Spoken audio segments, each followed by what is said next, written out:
226 on WWL-AM-FM.com and always live on the free Odyssey app. Jeffrey Epstein is dead, but the questions he left behind are still very much alive. In a country that prides itself on law and order, how does a predator with this many connections, this much evidence orbiting him, this much public attention, how's he still leaving behind so many shadows and so few consequences for others around him? My guest is Jody Neal, a former prosecutor with deep experience in child abuse cases. We're going to talk about the gap between outrage and prosecution and what the Epstein files can actually tell us and whether or not our justice system knows how to even confront this kind of criminal at all. Jody Neal, welcome to the show. Thanks for making time today. Thank you so much for having me. What great comments you just made. Oh, well, thank you so much. We're excited to hear from you, Jody. From a prosecutor's point of view, what are these the Epstein files? What are they even capable of proving at this point? What can they never prove? Well, I think there's a ton in there to investigate. Reasonable suspicion is all that's required to impanel a grand jury. And there are so many, we don't have all the names, but they do. And there is no reason why a prosecutor could not start digging into these files and putting together the map of which businesses were involved, which actors were involved, where there are victims. I think there's a lot to investigate here. It's just a matter of will. It's just sheer will. There's not some sort of legal challenges or procedural hurdles. It's just purely this isn't happening because people don't want to do it. Is that right to say? I believe so. Yeah, At wow. this point, to not have a grand jury investigation. Look, he didn't die that long ago. Mm-hmm. I mean, my daughter's older than that. Come on. Mm-hmm. There's no reason why you can't get grand jury subpoenas, subpoena witnesses. It's all in secret. No one necessarily has to get embarrassed. But we don't have the full picture whatsoever. And Americans are very unsatisfied with the way this investigation has been handled, and specifically that there has not been one. So the government needs to make a move on this, and I'm here to call for a grand jury investigation. I love it. Yeah, Jody, you're in good company here. We have a big ideologically diverse audience listening right now, and this is one topic that really everyone is pulling on the rope in the same direction here. So let's say, let's say that there is the political will to get this done, to impanel a grand jury. Why is it hard to turn this mountain of allegations, these travel records, all these witness statements? Is it hard from a legal perspective to actually turn all that into criminal charges if you do have the willpower to do so? No. Look, we are in the digital age. I'm not kidding. Look, I did the opioid litigation for 6 years, and there were dozens of corporate defendants. There were doctors. There were, controlled substances, Schedule 1, Schedule 2. And we had databases. We had e-discovery platforms like CS Disco. You can tag documents. You can run keyword searches. I speak Boolean as my second language. So there's no reason this can't be done with the tools that we have. There's no excuse for it.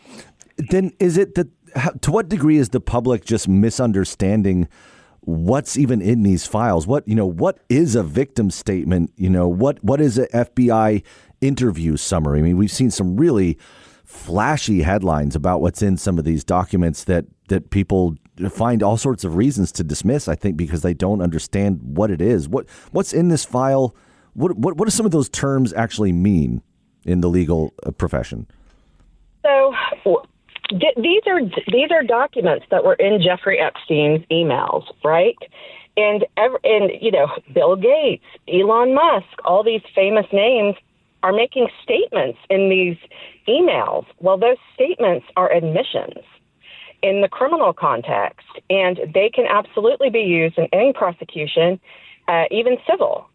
You of course have to prove them up and make sure that they're authentic, and you have to follow the rules of evidence, but they're admissions. They are statements of a defendant. They're statements of a party opponent. They're statements of co-defendants.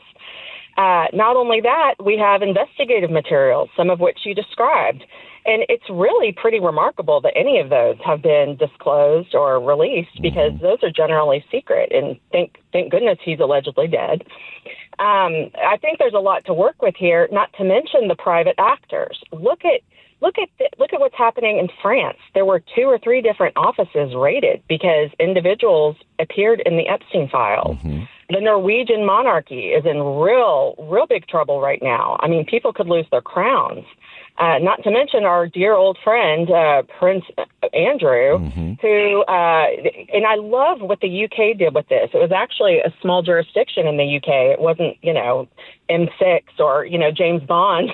It was, just like a regular province or whatever they're called.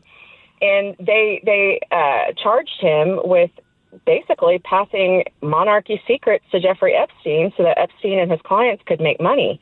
And I think that's such a brilliant way of finding the crime. That's not the crime the public wants to see, but it at least shows that someone's looking at these files and gives a damn. You mentioned a jurisdiction, and I'm curious if you could kind of wave your magic wand and get this grand jury impaneled. Where does it even make sense to do that? Does this grand jury get impaneled in Washington or Florida or New York or? Some crimes are so shocking, they don't just make headlines, they forever change our society. I'm Katie Ring, host of America's Most Infamous Crimes. Each week, I take on one of the most notorious criminal cases. Each case unfolds across multiple episodes, released every Tuesday through Thursday, from the first sign that something was wrong to the moment the truth came out or didn't. Listen to and follow America's Most Infamous Crimes on Apple Podcasts, Spotify, Amazon Music, or wherever you listen to your podcasts.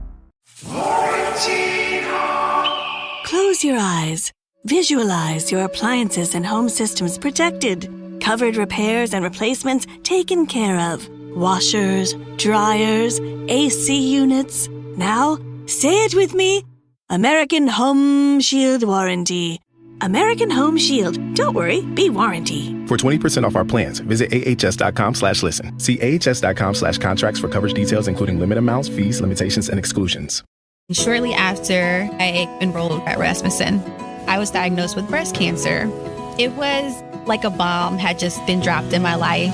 I reached out to Rasmussen. They immediately were like, Rosa, take what time you need. You can come back when you're ready.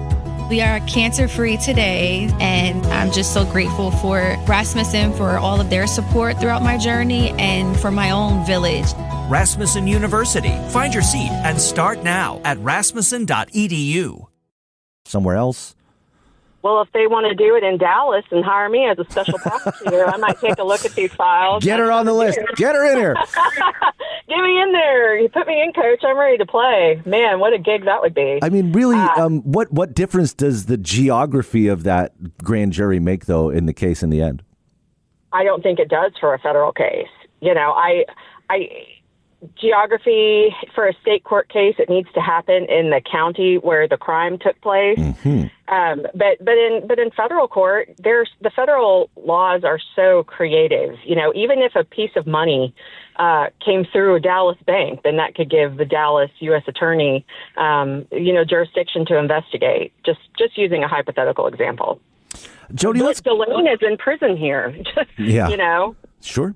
I wanted to spend some time talking about the victims. A lot of what the DOJ has released so far has been released in a very clumsy, bad way with some really strange redactions that can't be easily explained away. They're blotting out the names of the men, but they're not blotting out the names of the victims. They're exposing information that identifies victims against their wishes.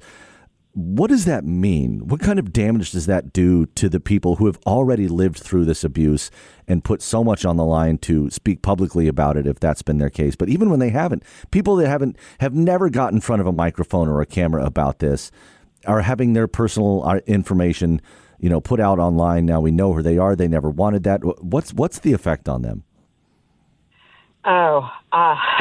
It would be enough to institutionalize someone, probably. Not saying that has to be done, but if you consider the National Center for Missing and Exploited Children says that anytime a set of eyes witnesses an image, I understand that some nude images of children were released by the DOJ. That every person who saw that image basically created harm for that person. It's like an aggregate criminal impact that is hard to even comprehend as a human being. So the impact for the victim, they can never make this right. They should absolutely be able to be sued. You shouldn't be able to make mistakes like this and remain immune. What are the most troubling reasons that you see for DOJ officials holding this material back or releasing the material in this, dunder-headed way? What concerns you most about that? I'm concerned that they're not using a good enough tool, first of all, and two, not putting human eyes on the things that need human eyes. When I was doing a discovery, we would, segregate, the photos, the videos, privileged things, and some things you're okay to release. Without putting human eyes on them. But some things you have to put human eyes on. And videos and pictures, especially of this magnitude of sensitivity, I cannot wrap my head around how these particular files made it into the public sphere. I know it's in breach of their ESI protocol that, there's a document that a federal judge signs that says this is what you can release, this is what you can't. They were not supposed to release victim information. That was part of the deal. There is a temptation to reduce this to just the client list, right? On this program, we've had so many opportunities to we'll release the Epstein files. Why didn't Biden release the Epstein files? We should have seen the files. The files, it's not just like a manila folder with pages printed in it. Like the files means all sorts of different things. It means the emails. It means the FBI interview. It means the witness statements. There's so many different things that we just kind of lump in to this mountain of things and call it the Epstein files. But really the thing that people seem just laser focused on getting is the client list, as if there's like one sheet of paper or maybe two sheets of paper, this magic document that's going to settle everything and expose everybody all at once. Is that actually how these cases could work, or is that just too easy, too simple? What I think that is a call for is sort of how the madams in the, Hollywood madams with the Johns, they kept these books that were usually written in handwriting that had the name, their preference, maybe what their rate was, something like that. If that's what they want, you can run search terms on this data set in a tool, and you can get all the proper nouns put together in a list. I mean, without the redactions, the government should absolutely be able to produce that information. But what value is it? Some of these emails, they spoke in code. Some of them were more overt than others. But the truth can be found with the proper tools.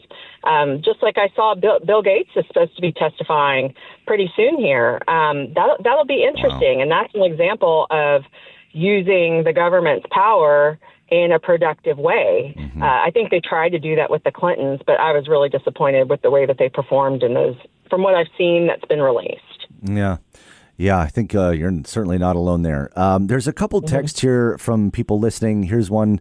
This is kind of a layup for you. This says, why don't the victims of the Epstein files just come out and give up the names? Well, that's a great question. I believe that a lot of them actually have.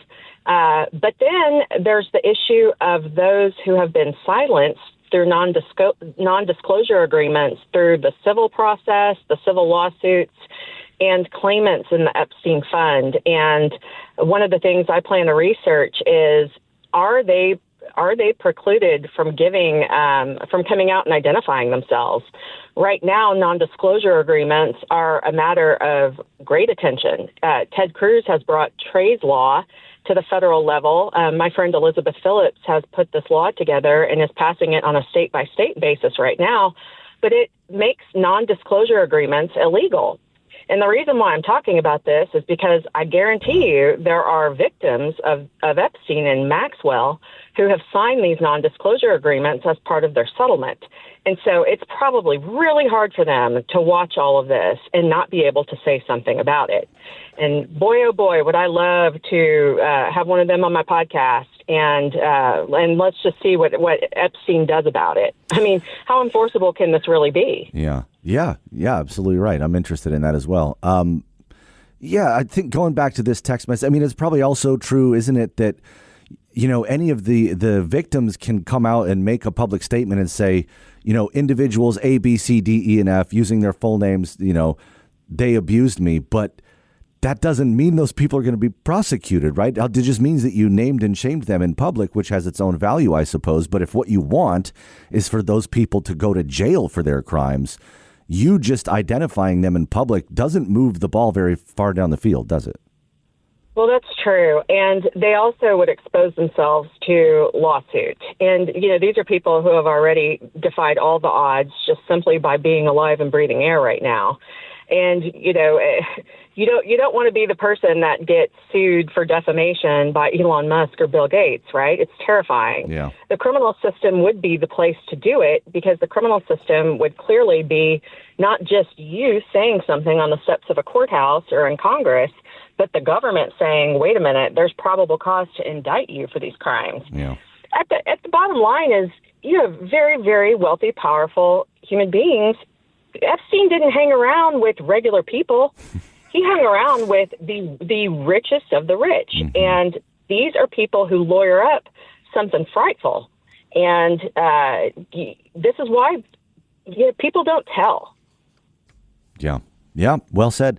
We're kind of closing up here, Jody Neal. There is a text here.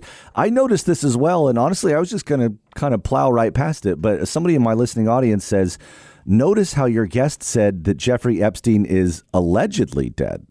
Say more about that. I don't say the alleged crimes because I believe those happened, but allegedly dead. Look, if you read Virginia Giuffre's book, she describes in detail that he swore to her. They had a very close relationship. She knew him better than anyone that I know of other than Ghislaine Maxwell. And she says that he swore to her he would never be caught, that if it looked like they were closing in, he would figure something out, and that he had every resource available to, sort of sci-fi stuff. Who knows? Did he graft another face on? We don't know. And the circumstances surrounding his alleged death are very curious. And I would not be surprised if he ended up showing up someday. I know that sounds a little bit nuts, but Virginia Giuffre made a pretty decent case for it in her book. I think that is an extremely fresh take, and you've really given us a lot to think about. Jody Neal, this has been a great conversation. Really enjoyed meeting you, and the audience is all about it. Hey, tell us about your podcast real quick so we can follow your work. Thank you.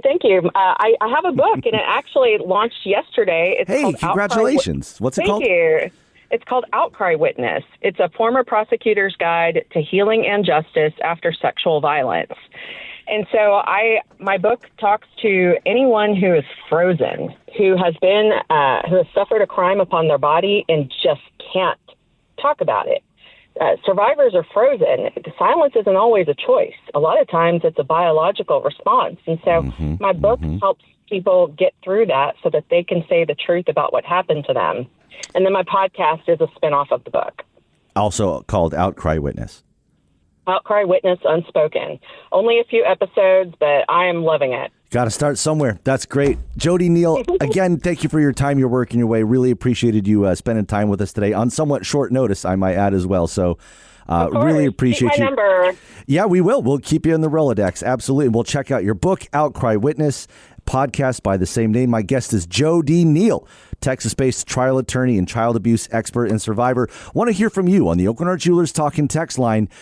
Do you think that powerful people in America really play by a different set of rules than everybody else? And when a case like this has so many unanswered questions, does that make you more suspicious of the justice system or more skeptical of conspiracy culture? You just heard Jody Neal say, hey, maybe Jeffrey Epstein did a kind of John Travolta face-off thing, and he's not actually dead. Could it be a conspiracy? I don't know, but we're living in a time and a space where stuff like that, you got to kind of stop and think about it, don't you? We'll be right back after this on WWL. Give me a call, shoot me a text, 504-260-1870. BRB. Hey y'all, I'm Maddie. And I'm Poodle. And together we host the podcast Reality Gaze. We are two ridiculous homosexuals who love nothing more than talking about reality television and tearing in a new one. So whether it's 90 Day Fiancé, Love is Blind, Love After Lockup, or any other trash TV show about lonely hearts looking for love, your gay besties got you covered, y'all. New shows every week. Follow and listen to Reality Gaze wherever you get your podcast. Reality Gaze, let's love. There's no way to prepare for the impact an accident makes on your life. That's why we've spent 40 years getting ready for that moment when you need compassion and immediate action. The right doctors, investigators, our team of experienced attorneys, and your free consultation is already in place. So if you've been hurt, remember, the Farrah safety net is right here to catch you. All you have to do is call Farrah and Farrah. It's what we built. Tampa. Listeners, I want to tell you about a new podcast from Odyssey called Family Lore, where people tell interesting stories about their family history and then we investigate the truth behind them. Family Lore is available now on Apple Podcasts, Spotify, or wherever you get your shows. Notice how some homes sell faster in your neighborhood? It's not luck. It's local know-how. RE/MAX agents know their streets, schools, and communities inside and out. And with RE/MAX, those local pros are everywhere. Which means when you're ready to buy or sell, you'll get trusted neighborhood insight that puts you a step ahead. Reach out today. RE/MAX, the experts close to home. Each office independently owned and operated. My name is Tuba Nguyen, and enrolling at Rasmussen University was essentially a handshake to a lifeline, a career, stability, and a future for myself. I found it important to be able to speak with instructors and staff outside of office hours, and to have that support system was essential because they believed in me. Rasmussen University. Are you ready to rewrite your story? Online and on campus. Learn more at rasmussen.edu.